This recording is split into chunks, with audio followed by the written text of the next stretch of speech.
Welcome. Welcome back to our live reading sessions. So, last week I got sick. So apologies to those of you who were expecting our post on the fourth chapter of A People's Guide to Capitalism, Where Do Profits Come From? If you like, you can leave a like, leave a comment, share it. That's in our Instagram, which is our mostly the account that is mostly active. So I'd appreciate if you leave a follow if you're not following us right now,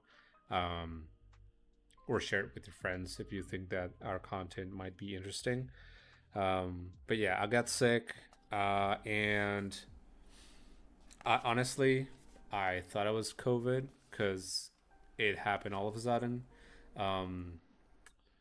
I like the morning after I streamed, which was last Wednesday actually, after our Mom Daddy's special.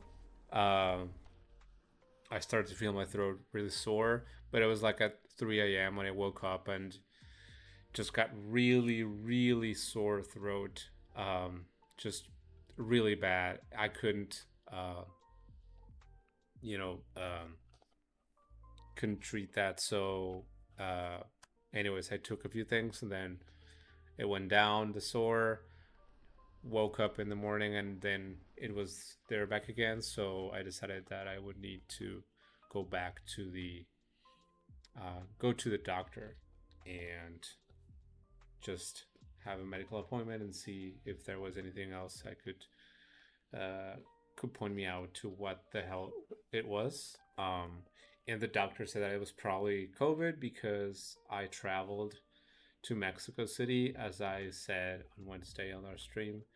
And yeah, obviously, it definitely sounded like it was COVID. So, and I didn't test because the doctor said it was, if it gets positive, that it could be also a false positive because of how early the symptoms were showing up in terms of my doctor's appointments. So just decided to follow the treatment, and today got my test and it was just negative. So did I have COVID? I don't know. Maybe I didn't. Maybe I did. But the important thing is that I am free of COVID and I do not have anything to worry about except perhaps my throat, which I will definitely use today. No innuendo intended. But because this is quite a hefty chapter, actually, I was checking the chapters and the other chapters that we are still missing. So it's chapter 5, the accumulation of capital. And then we're going to read Capitalist Crisis. And after this one is Credit and Financialization.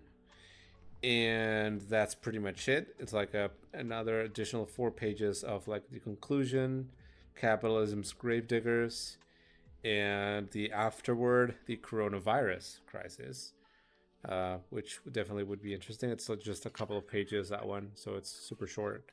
Actually, less than a couple of pages. Yeah. Okay, cool. And then it has a glossary, which I find it interesting and really useful, especially for newbies in the, as this is an introduction to Marxist economics, then definitely super useful if you're also getting started on that. But anyways, here it is. I will actually, I will drink a little bit of water. I thought I had my drink here, but then, yeah, no, I finished it. Okay. I was considering opening a beer, but nah.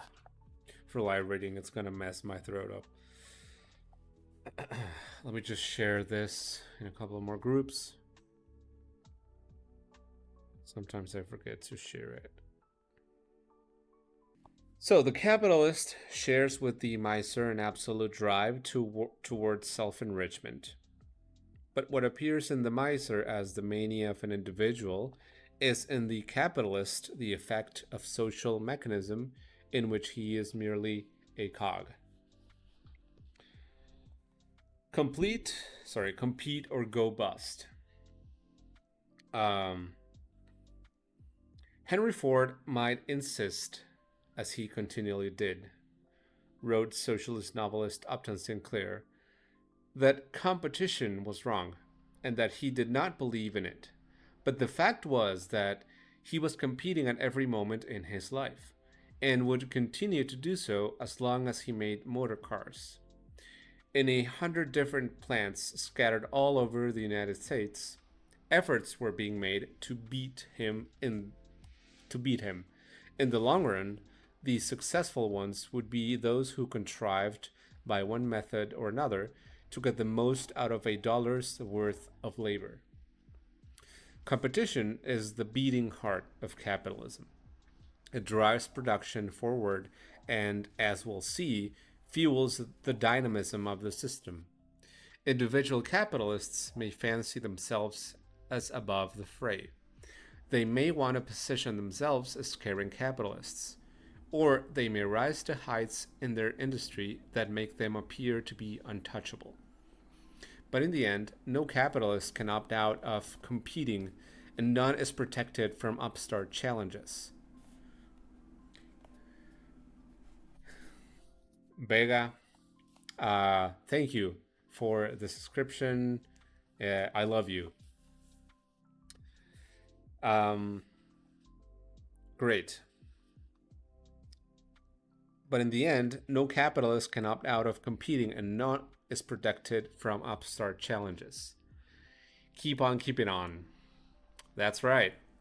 Oh, by the way, we're thinking of making also a stream of Death Stranding 2. My co-host Ernesto just got it and is probably playing it right now as we speak, and that might be also the reason why he's not joining. So we'll definitely let you guys, get you updated on that. We're also thinking of trying to bring also video game streams. Just we're not right now doing so, one step at a time, but the comeback is on. Okay, so, but in the end, no capitalist can opt out of competing, and none is protected from upstart challenges. Even powerful monopolists, whether Henry Ford or Bill Gates, can't stay ahead of the competition indefinitely. It was, after all, competition, the need to dominate the automobile market at the expense of any emerging car company, that drove Ford to revolutionize how cars were produced. Mass assembly created the conditions for less labor intensive and therefore cheaper car production. This allowed Ford to sell Model Ts at half the price of other cars, winning the company the dominant position within the new automobile industry. To understand why competition is central to capitalism, consider again the circuit of capital. Money, commodity, more money. MCM, prime. Or in this case, yeah, prime. Sorry, I forget that the camera is mirrored. Anyways. And money is invested in order to create commodities, which are then sold for more money than originally outlaid, which is M prime. But the dash between C and M prime is always a question mark for the capitalist. It is one thing to produce surplus value. It is another thing to then sell the goods and make an actual profit. In other words, surplus value is created in production, but only realized in exchange. Will commodities find buyers? The free and anonymous market forces capitalists to compete with one another to capture consumers. And then, yeah, there's this formula which is, yeah, M question mark C question mark M prime, which is what she is saying, Hadas Thier. In the previous chapter, we saw just how organized production under capitalism is, oftentimes to the second. This level of internal coordination by individual capitalists is a necessary means to staying on top of, or ahead of, socially necessary labor time. In this chapter, we will discuss the very disorganized and unplanned process of capitalist exchange faced by capital as a whole. The organization of production, as Engels argued in Anti-Düring, is mirrored by its exact opposite in the anarchy of the market. Every society resting on commodity production has the peculiarity that in it the producers have lost the command over their own social relations. Each produces for himself with the means of production which he happens to have and for his individual exchange requirements. No one knows how much of his article is coming on the market or how much it will be wanted. No one knows whether his particular product will meet an actual demand, whether he will be able to cover his costs of production or even be able to sell his commodity at all. Anarchy reigns in the social production. The anarchy of social production made itself evident and became more and more extreme.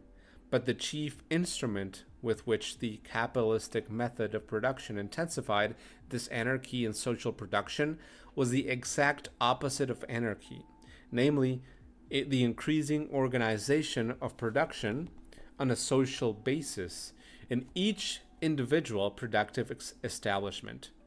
With this lever, it made an end of the old peaceful stability.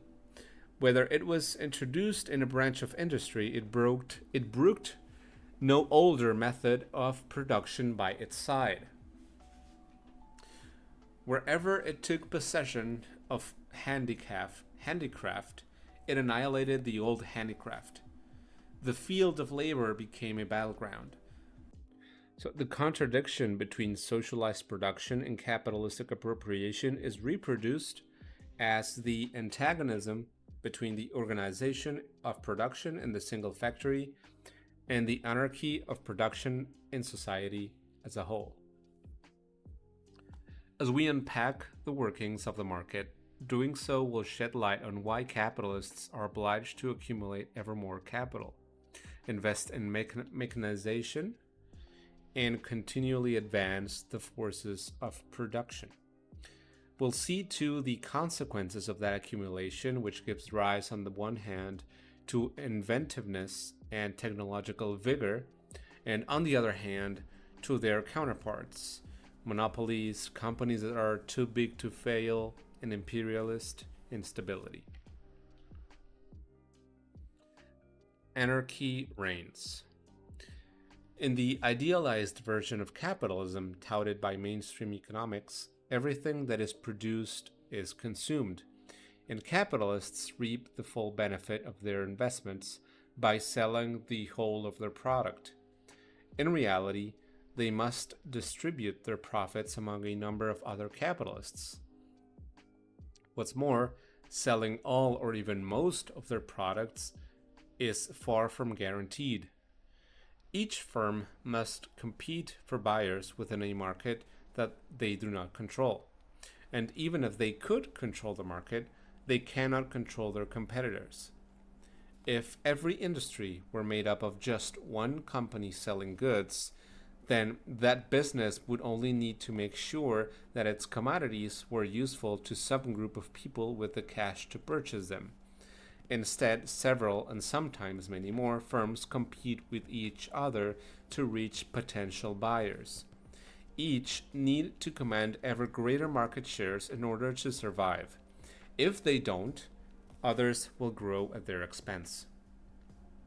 Companies can expand their share of the market through branding and marketing or through pricing reductions. Or they can reinvest their capital elsewhere if the current line of business is tapped out, much as phone companies did when they shifted financing from landlines to cellular networks. But they neither but they n- neither make these calculations in collaboration with other capitalists, nor do they know with certainty which direction the market will go. Their first problem is that markets are anonymous and undefined. Even in the days of big data, which follows potential consumer activity online and offline. No matter how diligently or creepily Facebook tracks your every movement, for marketers, companies can only take guesses as to who their potential buyers are, where they can be found, and whether or when they will ultimately decide to pull the trigger to buy. Trying to predict the answers to these questions in order to plan investments and production has driven a boom in data mining and marketing analytics. As New York Times journalist Charles Duhigg explained, companies purchase information about your ethnicity, job history, the magazines you read, if you've ever declared bankruptcy or got divorced, the year you bought or lost your house, where you went to college, what kinds of topics you talk about online, whether you prefer certain brands of coffee, paper towels, cereal, or applesauce, your political leanings, reading habits, charitable giving, and the number of cars you own. Andreas Weigand, former chief scientist at Amazon.com, told Duhigg, "It's like an arms race to hire statisticians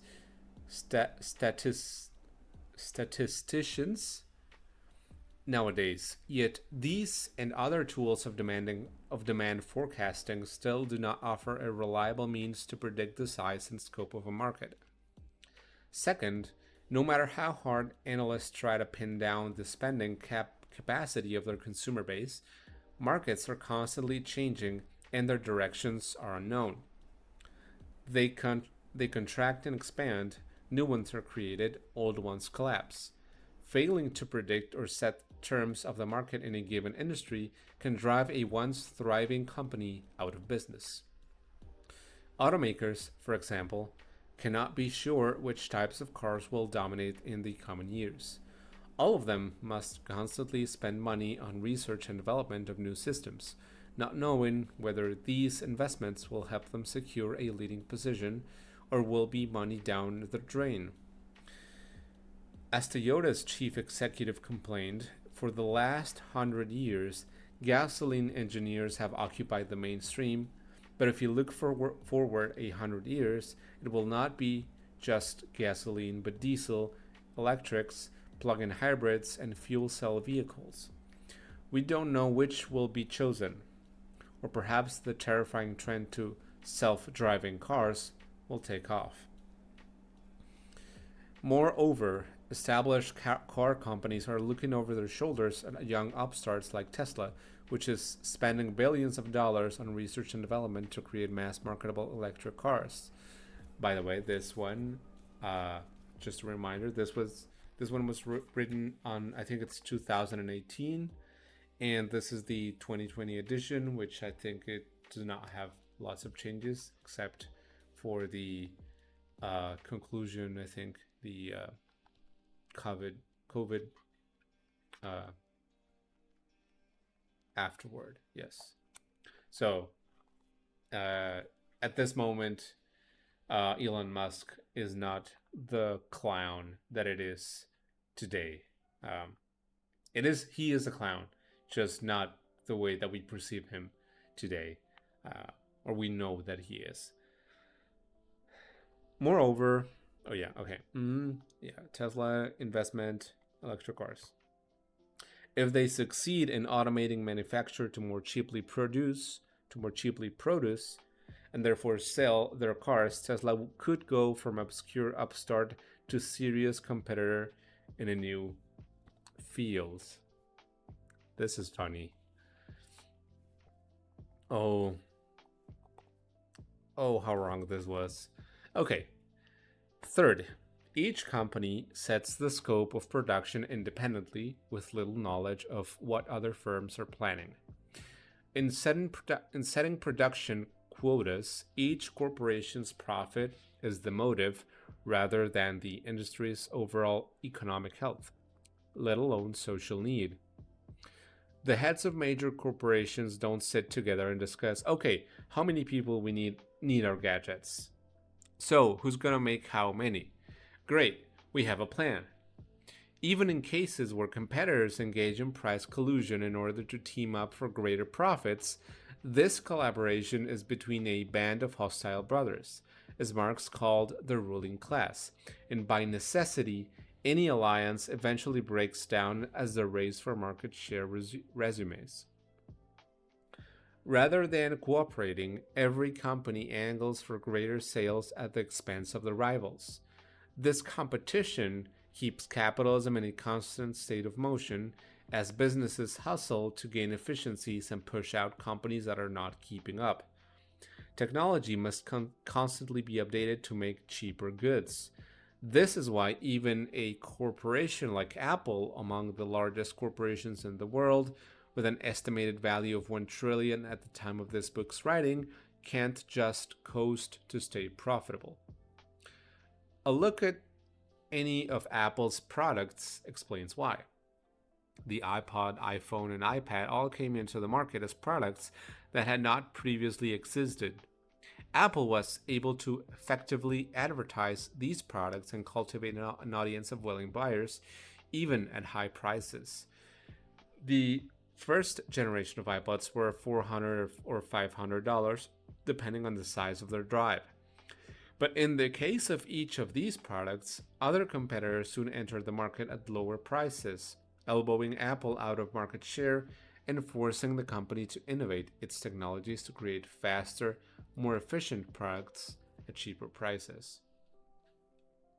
So while Apple dominated the early years of the smartphone market, Android's share of mobile browsing has long surpassed Apple's iOS. The price of Android phones, which aren't controlled by a single corporation and therefore enter more ruthlessly into price wars, has fallen every year since 2011 and are now roughly a third of the average iPhone. The scramble to control the market sets every company on a maniac path to produce more and better, faster, cheaper products in 2015. Cheaper products. In 2015, Apple hustled to get the iPad Pro before Microsoft's Surface Pro 4 came out, and it needed to prove itself the greater value, that it can do more and cost less.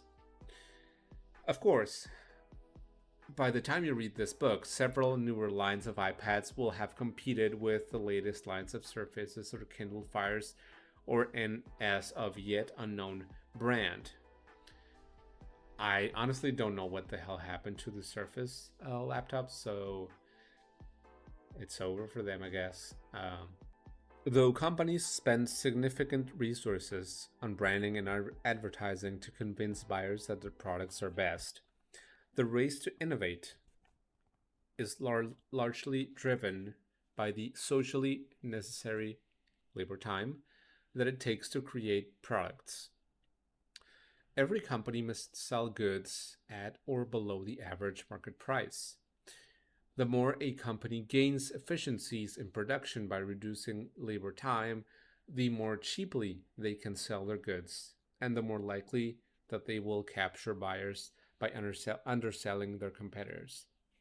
Conversely, if a seller has a high cost of production, he will be forced to find ways to lower his costs or risk going out of business.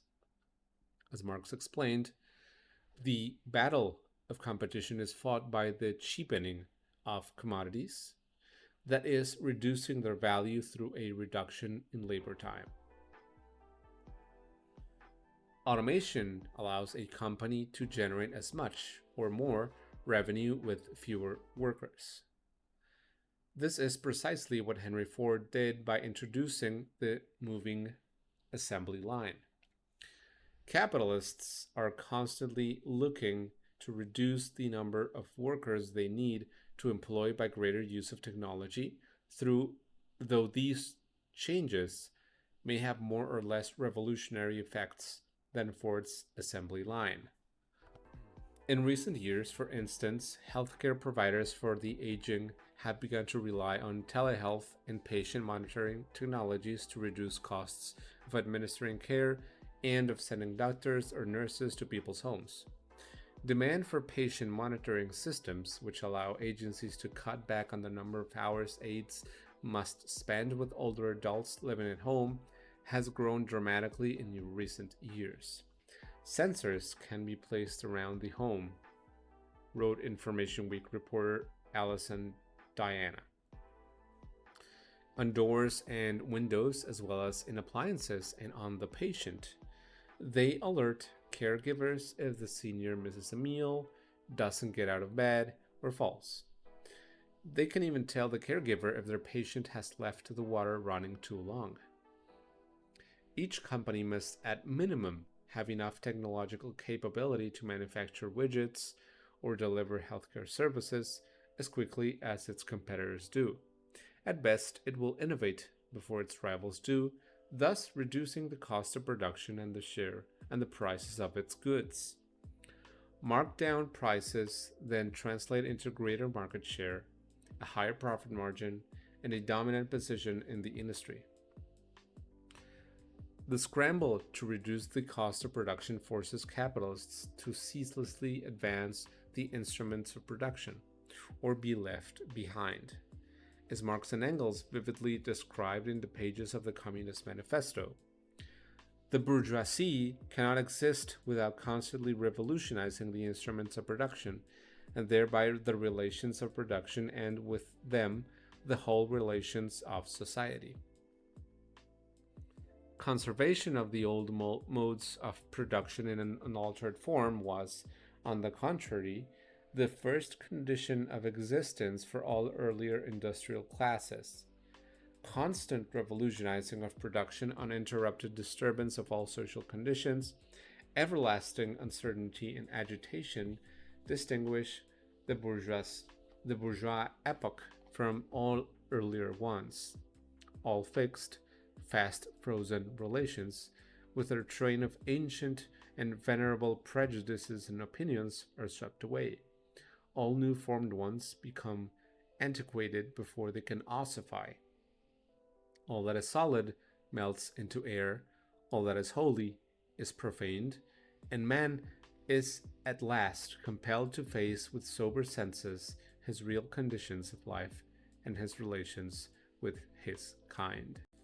I need to know how streamers do it, talk constantly without their throat hurting, because now mine is starting to hurt. We're still quite a long way yet. Capitalist hangers on.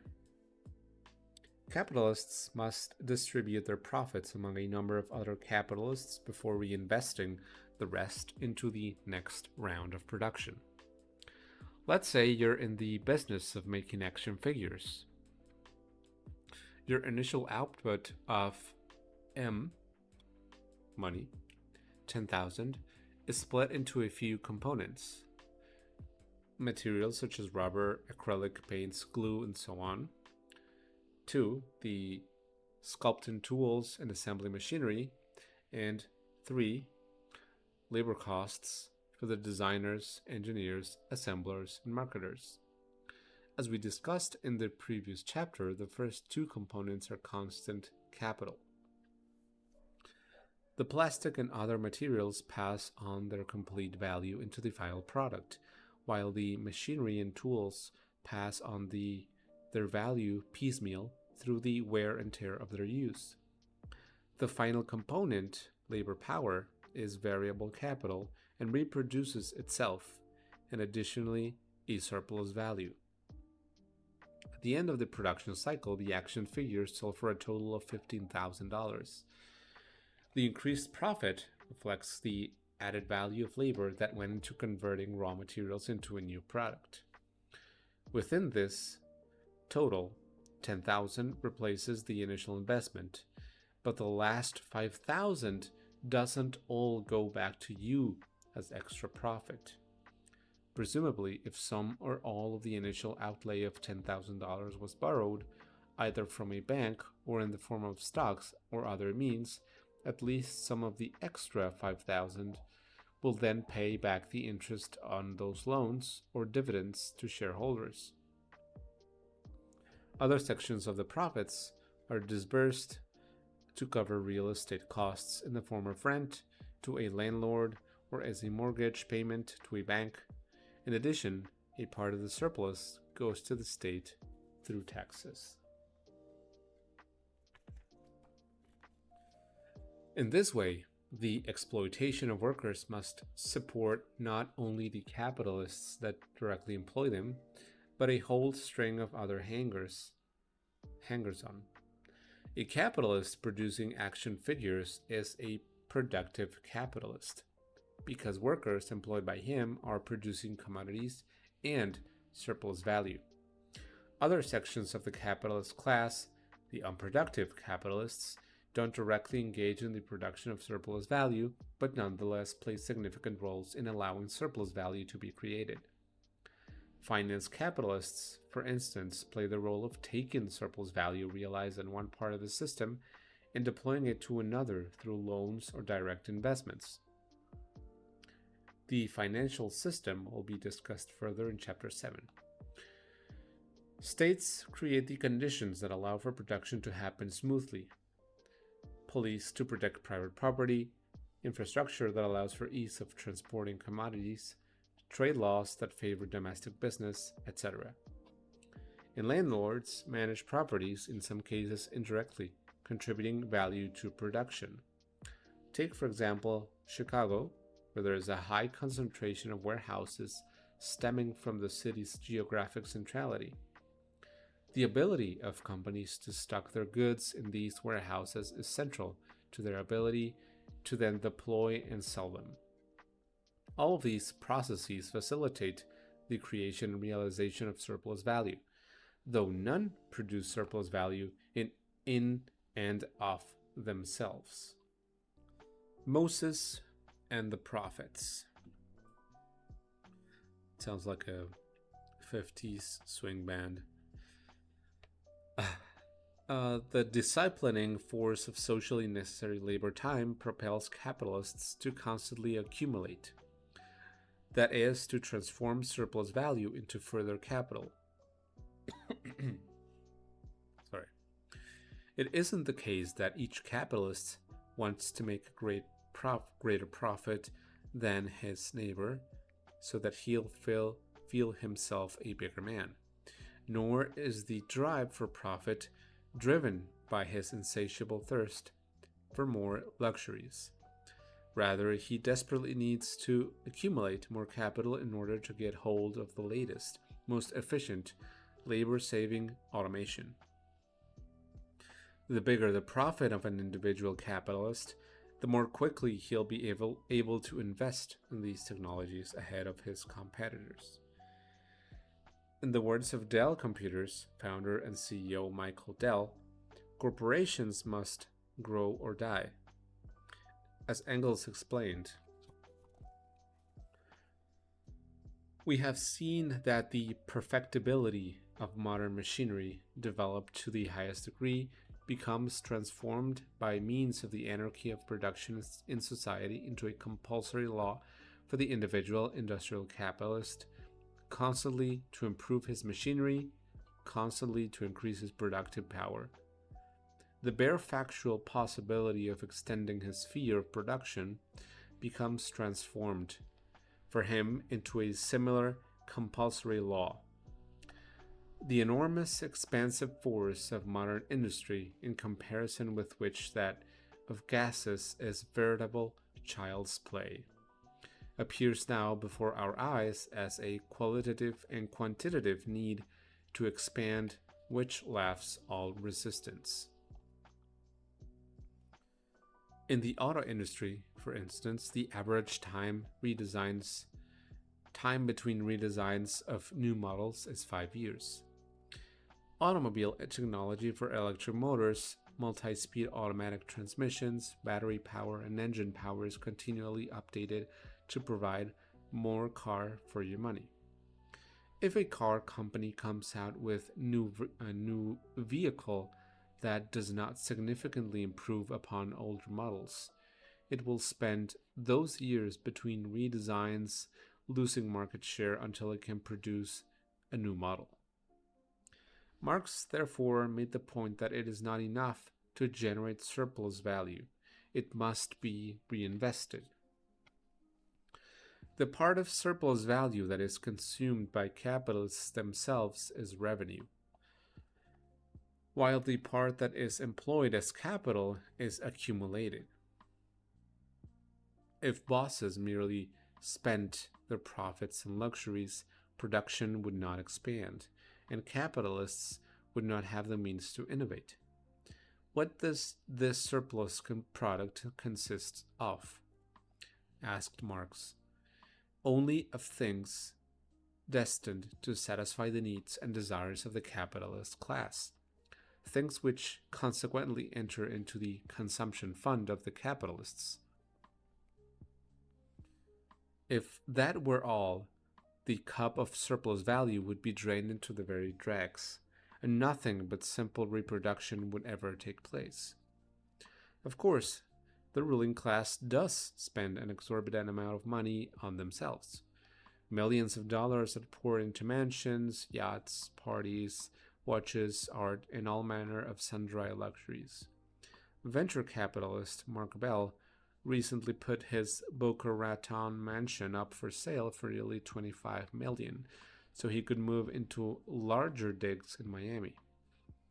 Along with a natural swimming pool that features waterfalls over sculpted stone, a spa, and a basketball court on the property's 1.6 acres, his mansion also includes a Star Trek home theater, which replicates the main bridge of the Starship Enterprise, complete with proper swooshing sounds every time the doors open and close. Nice. Nice. As 2018 Oxfam report revealed, the richest 42 people own the same combined wealth as the world's poorest 3.7 billion. In the US, the wealth of the 3 richest people equals that of the bottom half of the population. This gap grows by the day. In the economic crises emerging alongside the COVID-19 pandemic, the rich made a killing. According to the Institute for Policy Studies, between March 18 and April 10, 2020, over 22 million people lost their jobs, and its unemployment rate surged toward 15%.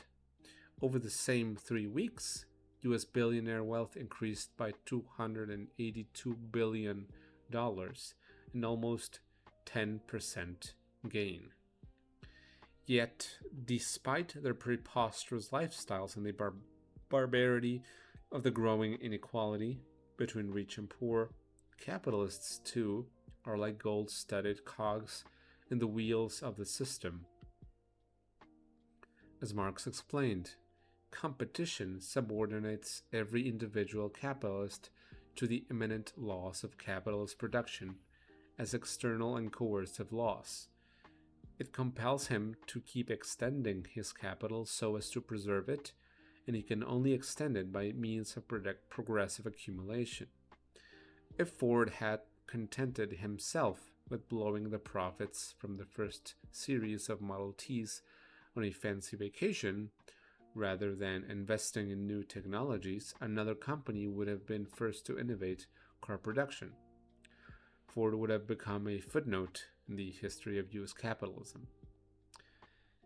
History is written with such footnotes of companies that fail to innovate and then go under. Consider Blockbuster, once a multi-billion-dollar entertainment company with over 9,000 stores and 60,000 employees. The company took a rather abrupt turn to uselessness and bankruptcy when it failed to stay ahead of streaming technologies. Blockbuster passed up an opportunity to buy a then small company named Netflix for 15 million in 2000, unaware that most people would be watching their shows and movies through the internet before long. Netflix soon drove Blockbuster out of business. This is why both Mark Bell and his Star Trek style mention and Ben Cohen and Jerry Greenfield, founders of Ben and Jerry's Caring Capitalism ice cream, are all disciplined by the same forces of the market and are all compelled to accumulate or face bankruptcy. Mark and Ben and Jerry, whatever their personal feelings about capitalism or Star Trek, must make enough profit to plow back into further innovation and production. As Marx famously described, accumulate, accumulate. That is Moses and the prophets. Industry furnishes the material which saving accumulates. Therefore, save, save. Reconvert the greatest possible portion of surplus value or surplus product into capital. Accumulation for the sake of accumulation. Production for the sake of production. This was the formula in which classical economics expressed the historical mission of the bourgeoisie in the period of its domination. Not for one instant did it deceive itself over the nature of wealth's birth pangs. We can see then that, in reality, MCM cannot be a linear process with a beginning and end, but a continuous one, which must spiral in growth. When the system is running smoothly, capitalists don't sit on the cash they've made. Profits are shoveled back into new rounds of production. Cash from this quarter's auto health services or iPhone sales is used to finance next year's models.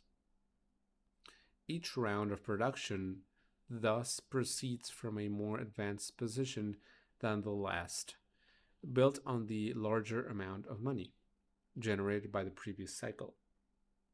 The second round of production, MCM, which is M prime, C prime, and M, double prime, which is more money. MCM now creates an even greater total. Instead of a $20,000 investment producing value of $30,000 investment, we can now start with 30,000 and end up with 45,000.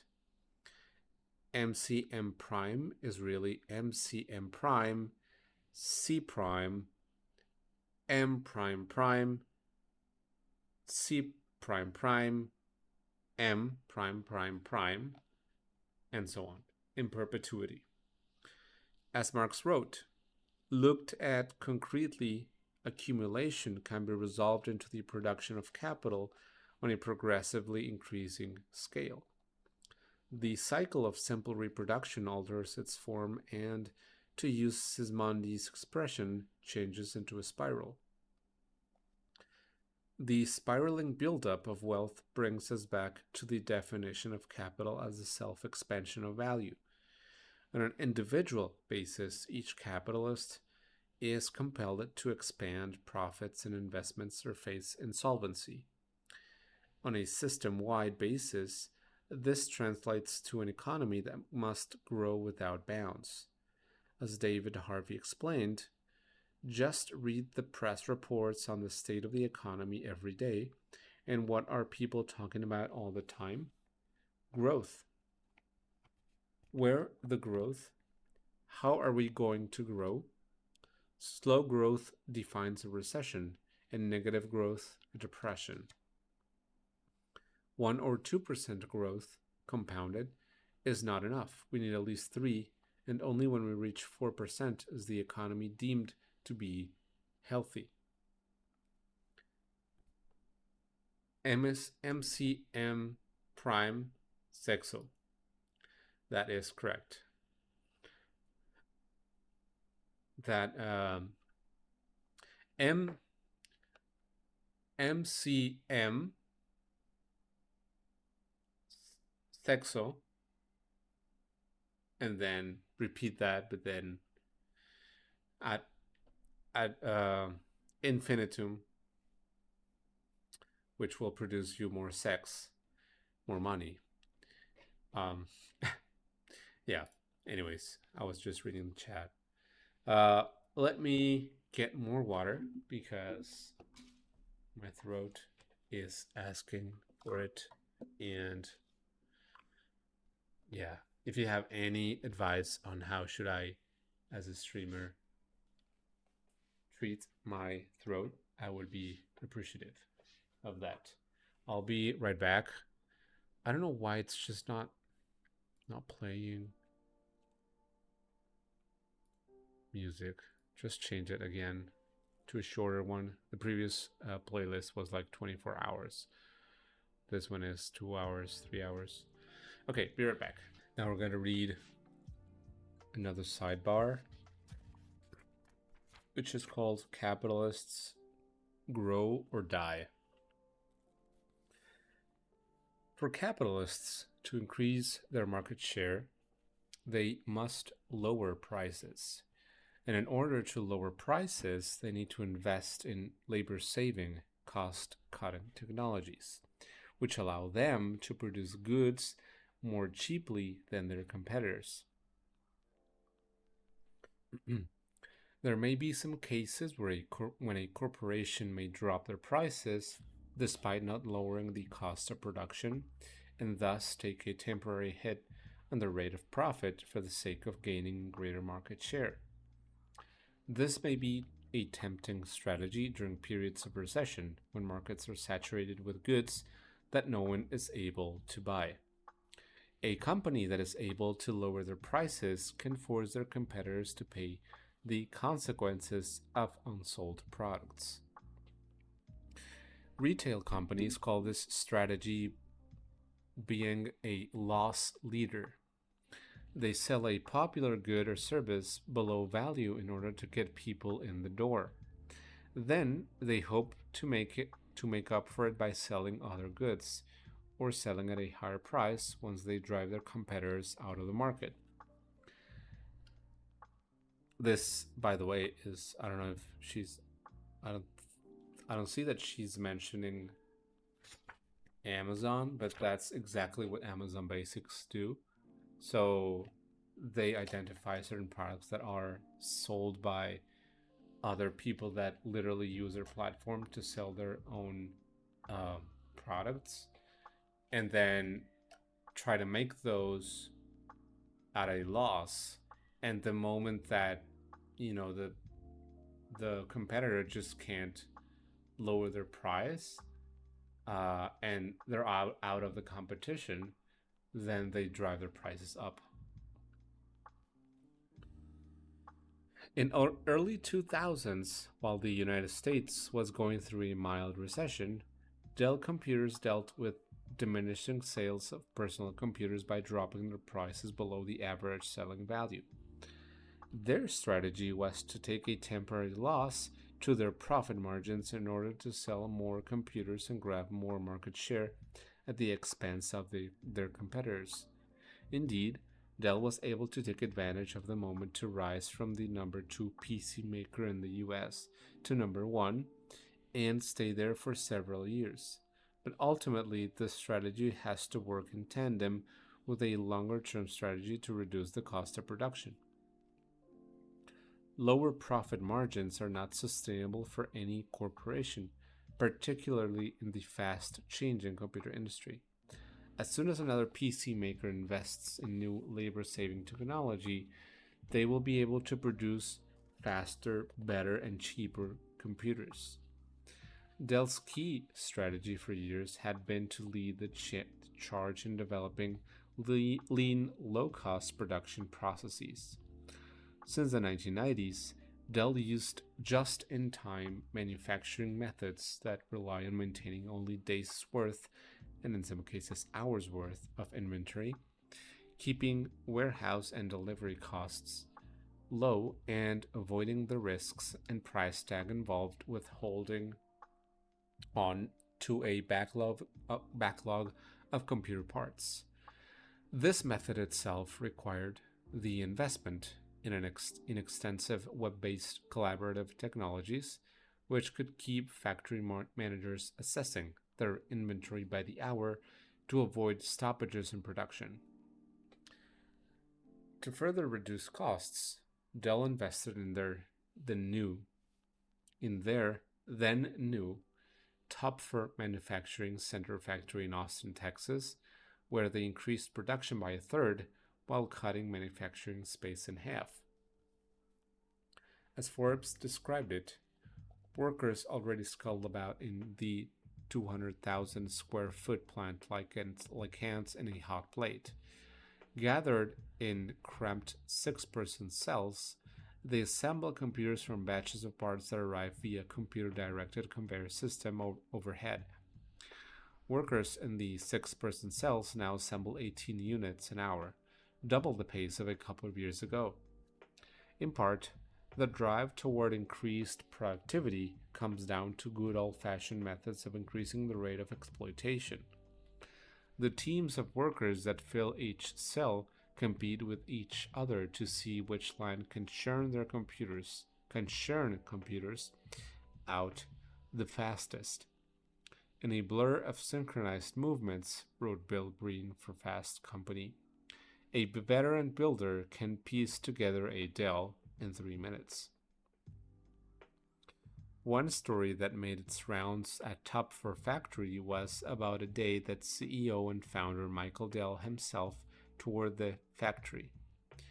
A group from one of the packaging lines showed him how they'd up their processing rate from 300 to 350 boxes an hour, Breen reports.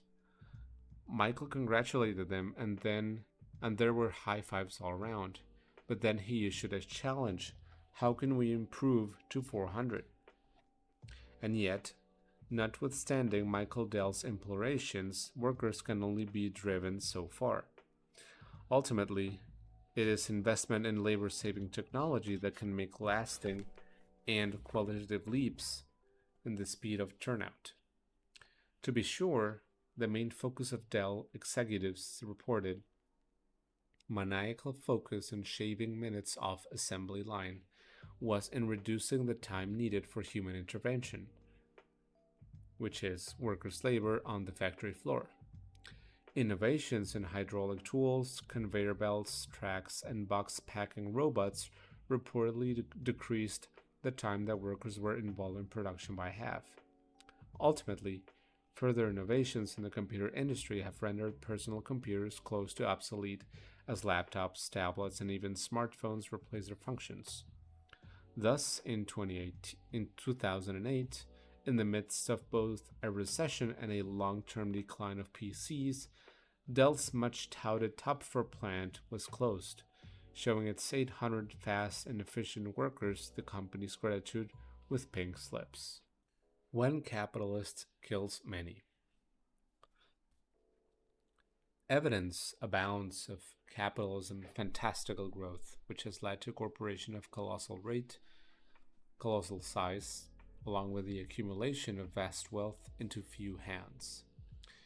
In 2016, the world's 500 largest companies generated nearly 30 trillion in revenues and 1.5 trillion in profits, employing 65 million people, more than twice the total workforce of France.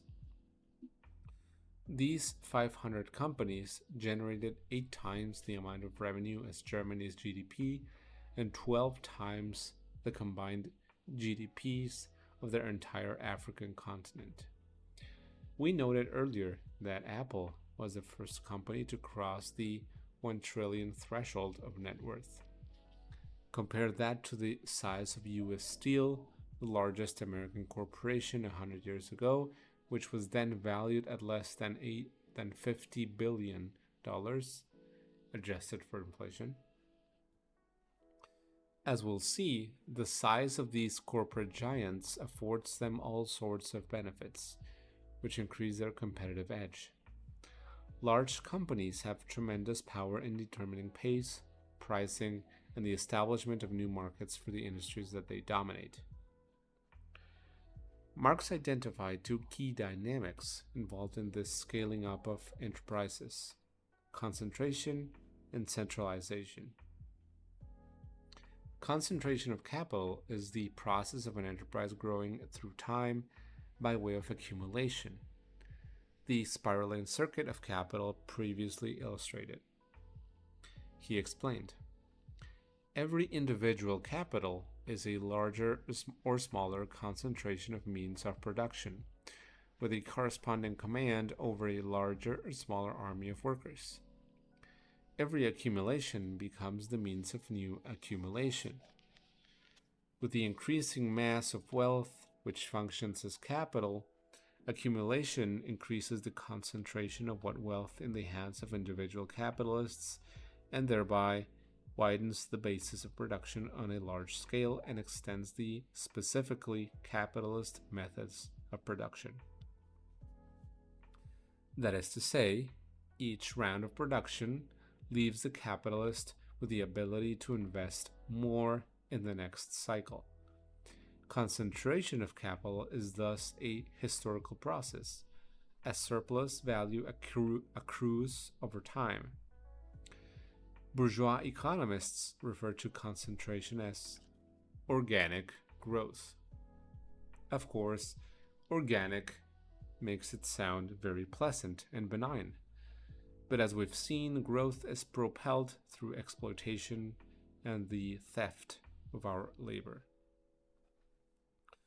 In Walmart's first decade after opening its initial store in 1962, the chain averaged 3.5 US store openings per year. In its second decade, the number jumped to 42.7, and in the third decade, it averaged 129.4 yearly openings in the United States. In its fourth decade, openings in the US dropped to 91.6 stores per year, although by then it had started to open stores internationally as well. As a result, in 45 years, Walmart grew from a single store to a chain that had opened 3,176 stores in the United States and became the largest retailer in the world. Not coincidentally, Walmart workers earn an estimated 14.5% less than other low-paid retail workers. A full 15% of Walmart's Ohio employees, Ohio mentioned, are on food stamps, and it should come as no surprise that studies have found that the entry of Walmart into a county reduces both average and aggregate earnings of retail workers and reduces the share of retail workers with health coverage on the job. McDonald's, for its part, which has fought tooth and nail against the fight for $15 per hour wage by spying on, threatening, and firing workers engaged in the campaign, grew nearly 20% to 36,899 branches in the last 10 years alone. The chain closed more stores than it opened in 2015 for the first year since 1970, and likely since it became a franchise in 1955. Apparently, fast food chains that use more food-like ingredients have finally made a dent in the revenues of the world's biggest burger chain. But its position as fast food behemoth still remains unchallenged. Well, right now, I don't think it does. I think there's a Chinese, I'll look for it because I know it's relevant. I know there's this Chinese company that let's see, Chinese fast food, McDonald's. Yeah, okay, MSN. Okay. Yeah, sells ice cream and sugary drinks for under $1. Pronounce Mishui. Oh, right, Mishui. Mishui. Yeah. It is found across Asia and Australia and last year with 45,000 stores. After more than doubling its locations in 3 years. That's quite a lot. And let's see where it mentions McDonald's.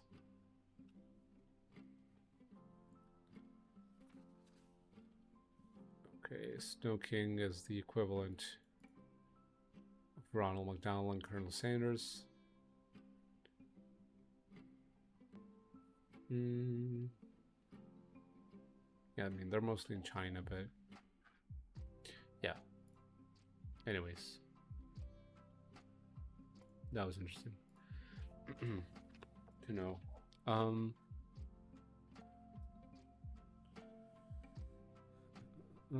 Okay, yeah.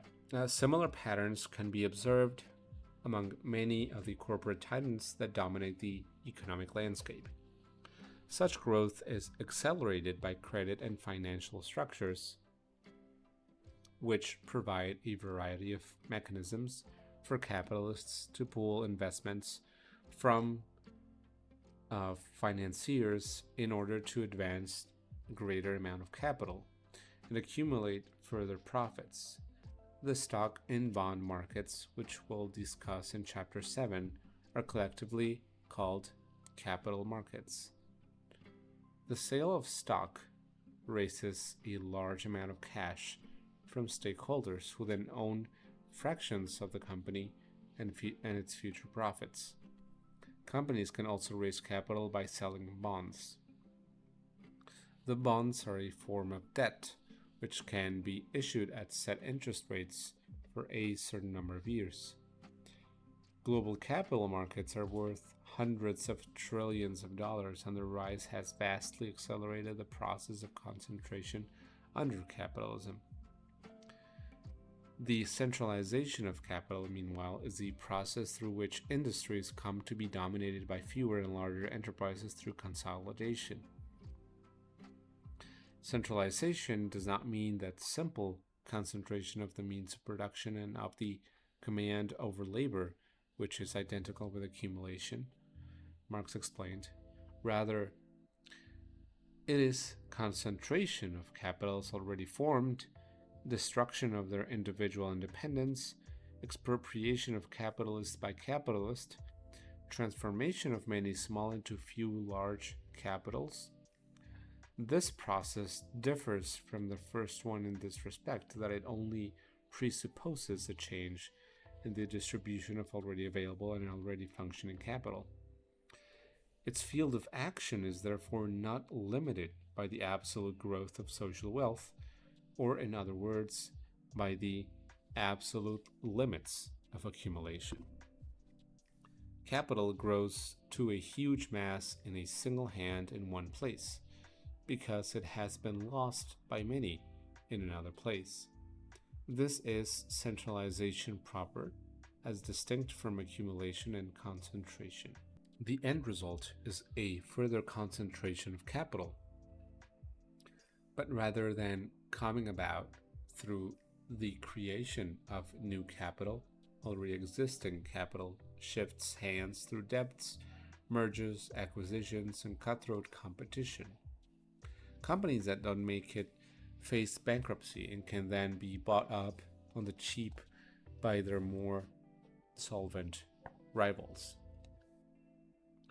The history of the auto industry in the United States, for example, has seen hundreds of defunct competitors absorbed or put out of business throughout the years to arrive at an industry now dominated by the big three automakers. Marx had this kind of story in mind when he wrote, Capital can grow into powerful masses in a single hand in one place because in other places it has been withdrawn from many individual hands. Or more simply, one capitalist always kills many. The same process is evident in newer industries, particularly the tech sector, where startups rapidly pop up and then become absorbed by giants like Microsoft, Apple, and Google. Since the late 1980s, Microsoft has acquired more than 200 small firms and amassed ownership stakes in 60 others. In the same time span, Apple acquired over 100. These numbers do not include assets that Microsoft or Apple purchased from bankrupt firms. Property and technology are often sold well below market value as companies gone bust need cash to satisfy debts and reorganize. Most dramatically and aggressively, Google transformed itself from a search engine to an online beast.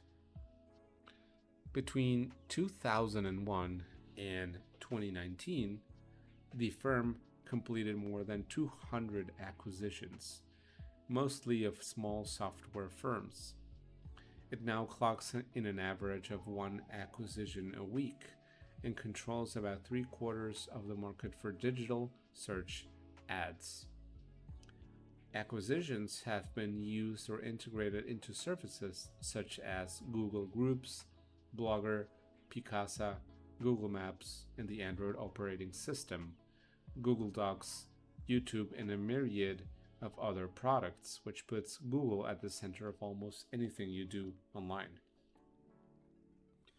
Google is growing past its online home to driverless cars, artificial intelligence, healthcare technologies, and other products.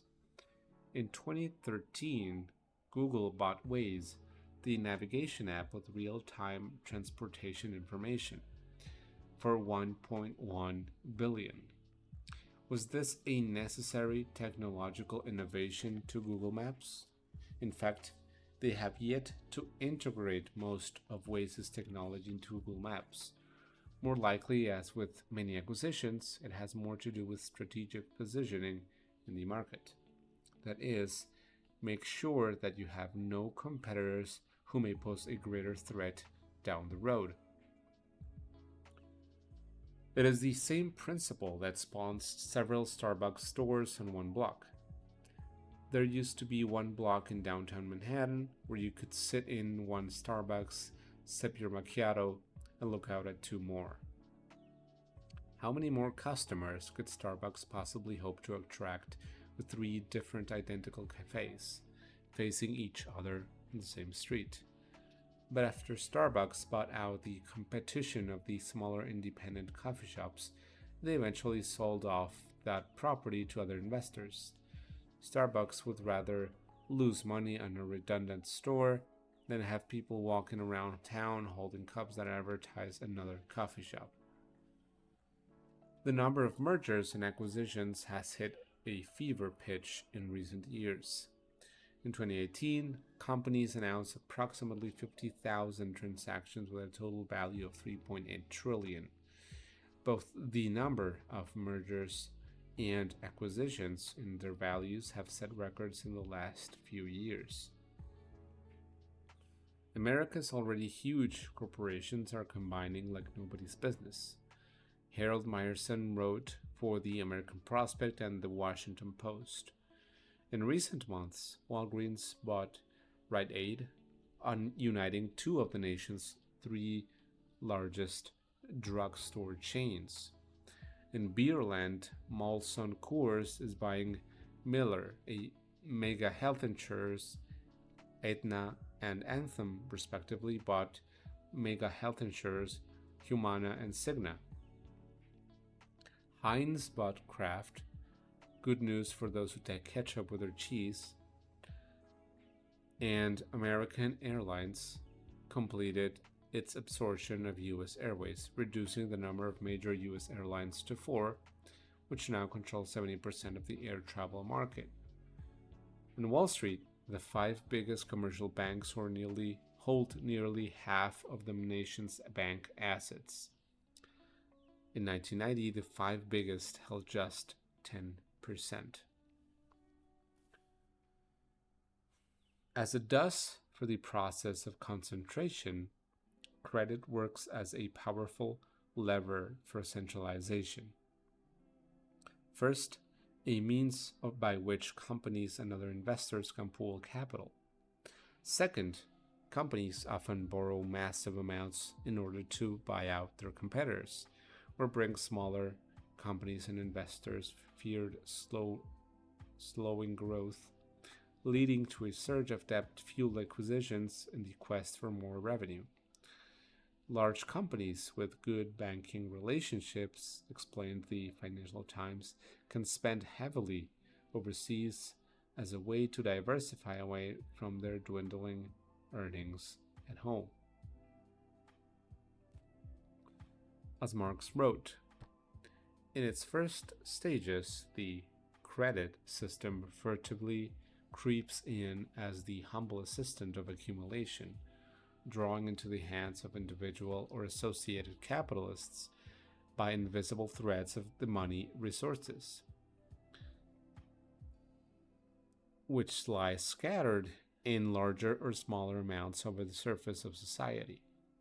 But it soon becomes new and terrible weapon in the battle of competition, and it is finally transformed into an enormous social mechanism for the centralization of capitals.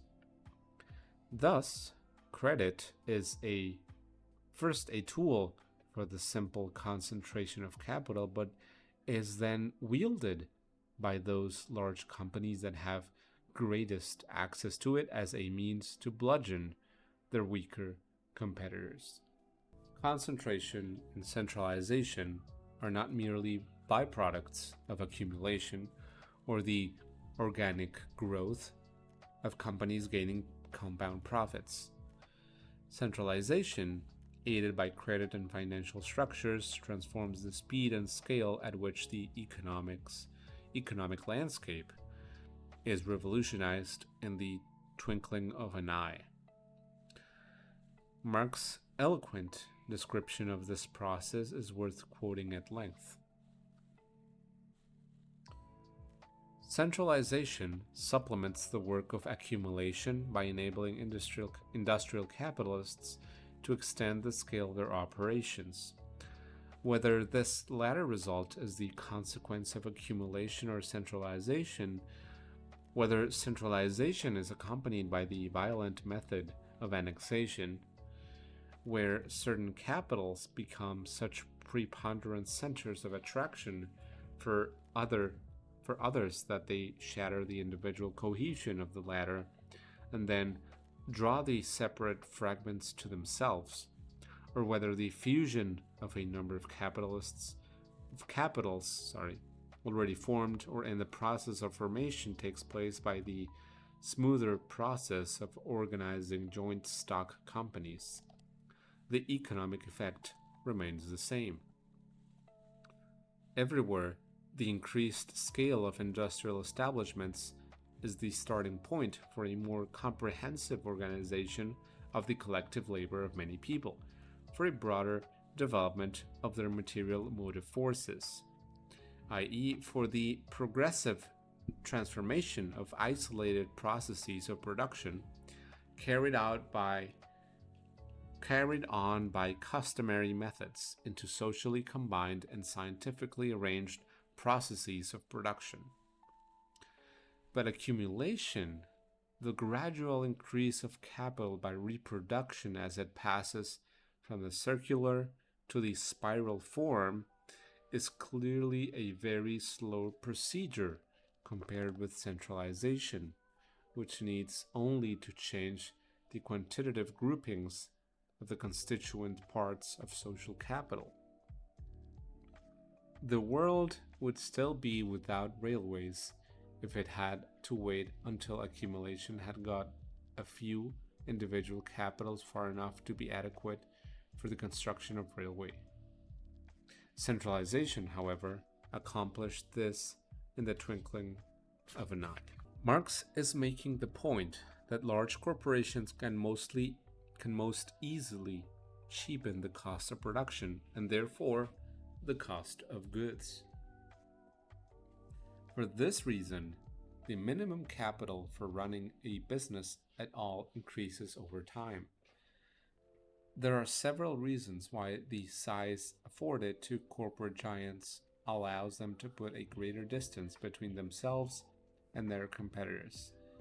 First, on a basic level, large numbers of workers are more efficient than individual or small groups of laborers. Organizing work collectively creates the advantage of simultaneous work, whereas an individual craftsman would have to perform one task at a time, putting down her tools and picking up a new set in between each operation, setting herself to another piece of production. Simultaneous work limits interruptions in the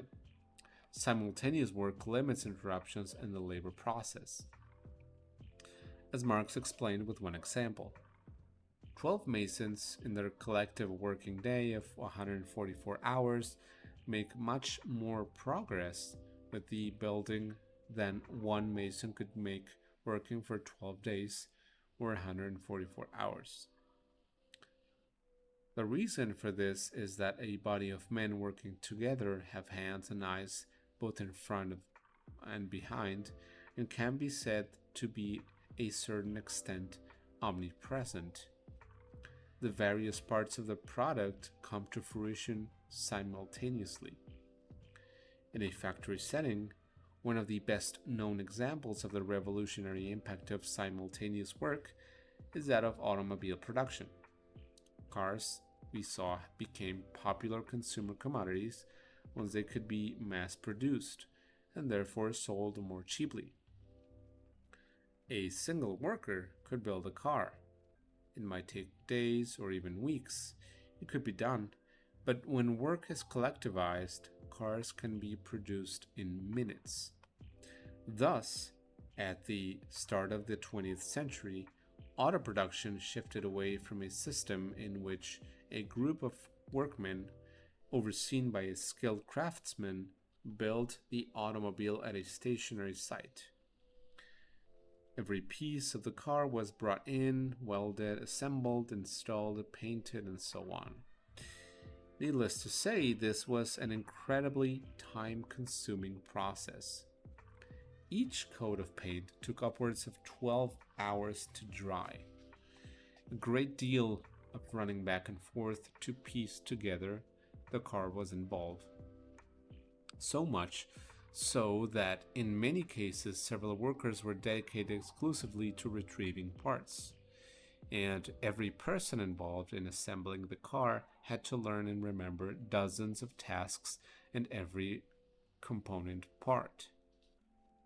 Conveyor-based assembly lines and in a tight division of labor changed the face of the auto industry.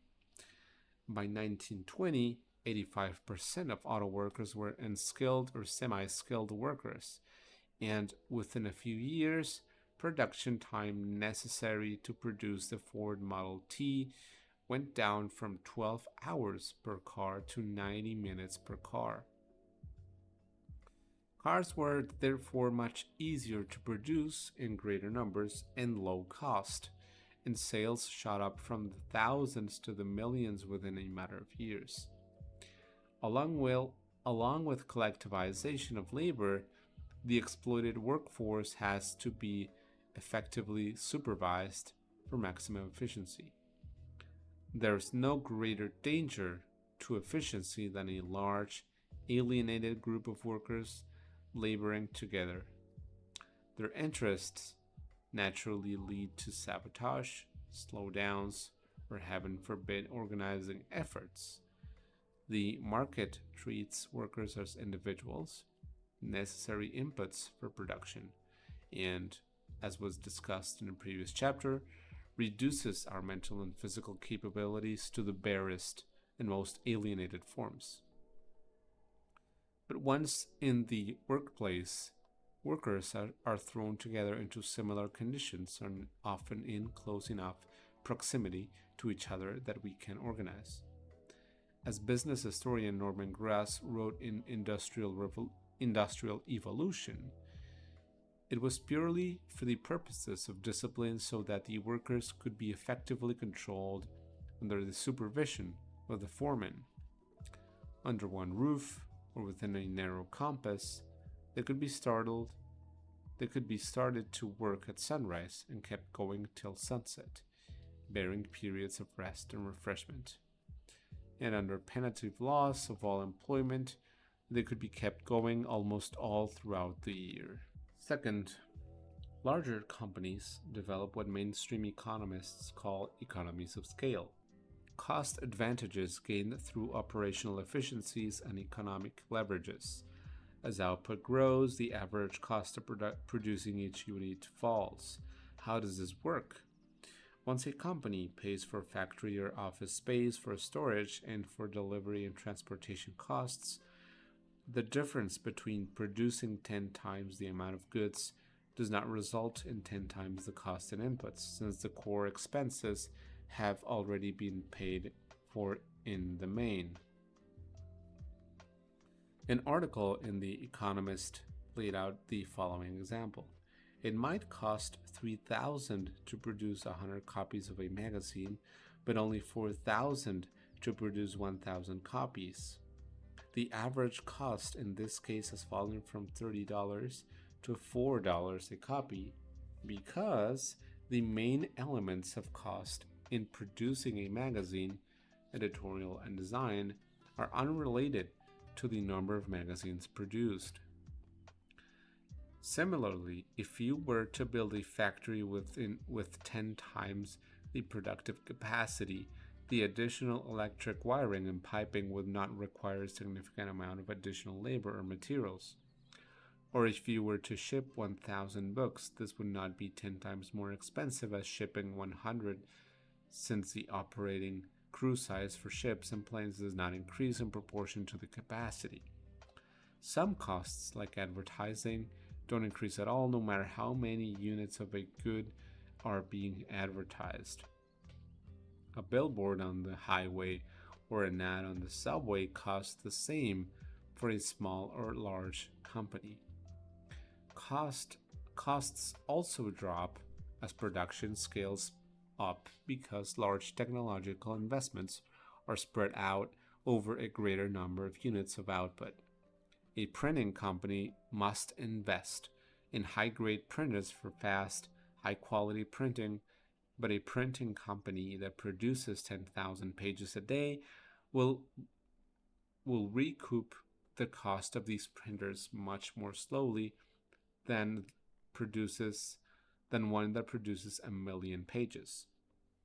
Other sources of cost efficiencies have to do with leverages that large companies have over smaller companies, including the ability to purchase raw materials in bulk or forcing distributors to sell goods more cheaply. Small firms depend on large corporations, but the reverse is not true.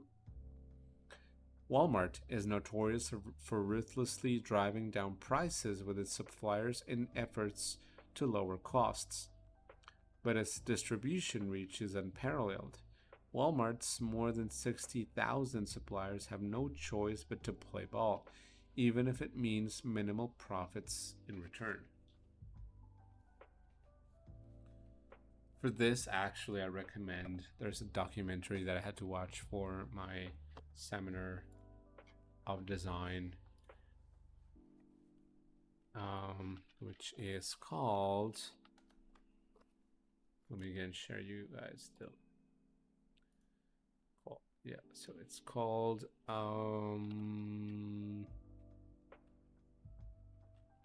Is Walmart Good for America?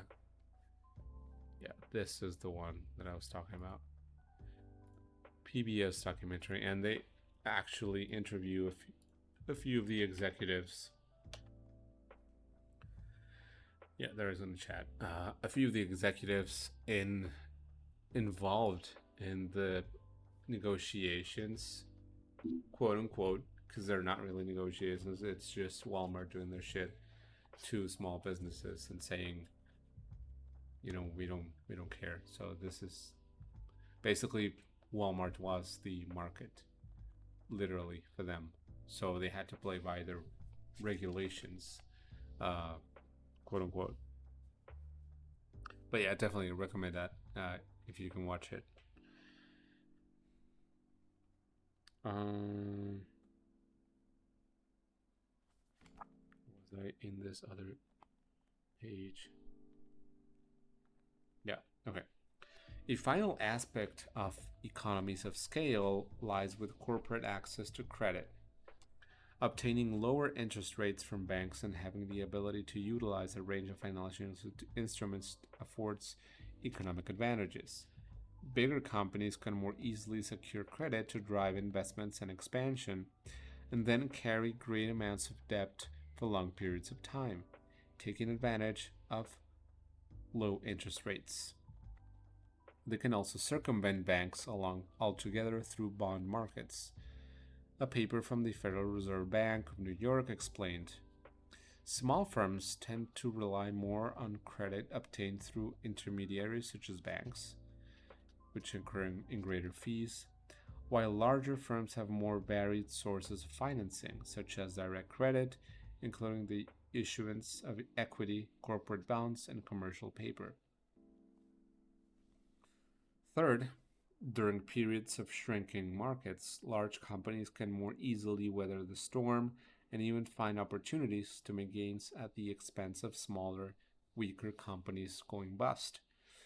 They can carry a large debt load for longer periods of time and can keep the spigot of credit going through more diverse means, which allows large corporations to wait out a recession and keep payroll and bills paid despite absorbing losses to profitability.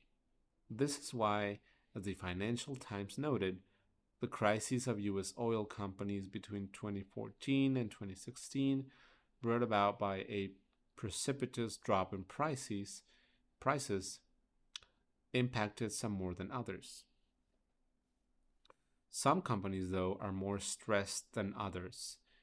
It is no coincidence that the four companies that sold bonds in the first quarter were some of the largest and most secure in the sector. At the same time, big companies can afford to close down the least profitable wings of production and still keep money flowing. As Marx wrote, the larger size of his capital compensates him for the smaller profits, and he can even bear temporary losses until the smaller capitalist is ruined and he finds himself freed from his competition. In this way, he accumulates the small capitalist's profits. This plays out on an international scale as big multinationals use their global reach to cushion the impact of recessions, their home bases, and diversify their investments to take advantage of any part of the global economy that is growing. Okay, McDonald's and Starbucks, for instance, saw hundreds of closed stores and declining revenue in 2009, but rebounded largely based on strong sales outside the US.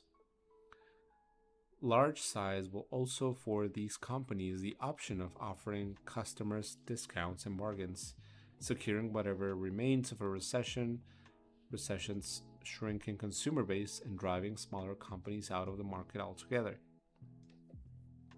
Finally, outsized companies can use their greater capital to buy up failed companies or the excess equipment and goods that they leave behind on the cheap. In this way, using a bargain priced means of production, they can further lower their own production costs and increase their rates of profit.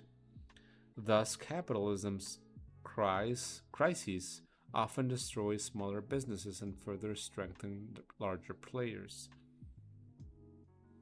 From a capitalist's perspective, such efficiency is irresistible. Workplaces and even cities themselves are transformed through ever greater concentration and centralization of wealth, producing the largest factories of the world has ever known. The largest among them, a Boeing assembly plant in Everett, Washington, sprawls over 4 million square feet, the size of about 70 football fields. Amazon's distribution center also clocks in at over not too shabby million square feet. Here, fast moving conveyor belts and scuttling robots move products across a sci fi looking landscape, along with several hundred very unlucky employees paid about $11 an hour, if they have full time status. Amazon has been known to quietly get rid of injured workers at their warehouses, station ambulances outside their doors, to treat heat stroked employees, and in one case, even hire a neo Nazi security firm at its German warehouse to watch and abuse the predominantly immigrant workforce there. That one is insane. Actually, let's look at that news. New Nazi firm security Amazon.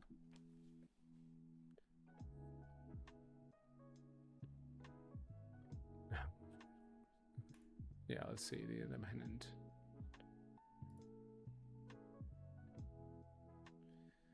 Okay. Amazon adds contract with neo-Nazis who confirm or alleged mistreatment of immigrant workers. Yeah.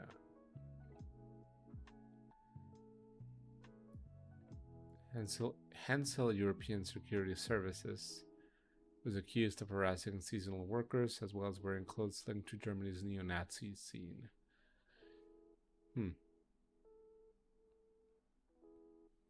Right. Zero tolerance for the limit for discrimination and intimidation. Interesting. Well, at least they terminated the contract. Yeah, this was 2013, and this was cited to happen in... Yeah, no, it's not giving a date. Okay, yeah. Well, I think that this is a good moment to end this stream. I really wanted to finish this, but I know there's still a lot to cover, and I just don't want to push my throat too much, because then we'll have to postpone another stream or whatever. Anyways, thank you for coming. Thank you for your comments, subscriptions, etc. We love you, and cool. So we will see each other. I'll see if tomorrow I can continue, because I really do want to finish this chapter. I don't want to leave it hanging and upload like a video that is chapter 5 part 1 and chapter 5 part 2. That really doesn't make sense to me. But anyways, I'll see how my throat fares tomorrow. So without further ado, I'll invite you to like our channels, look us up on Instagram. We also have someone that is currently, Connor is actually our admin for the Blue Sky account, which I don't think it has anything right now. But anyways, we're also on Blue Sky on various socials, so you can follow us. We appreciate your follows here as well, and if you sub, that is amazing. If you have Amazon Prime, that also helps a lot to fund the channel's efforts into expanding and accumulating capital, just so we can redistribute it, of course, fairly, and build our commune. Anyways, thank you everyone. I love you, appreciate y'all, and I'll see you on the flip side.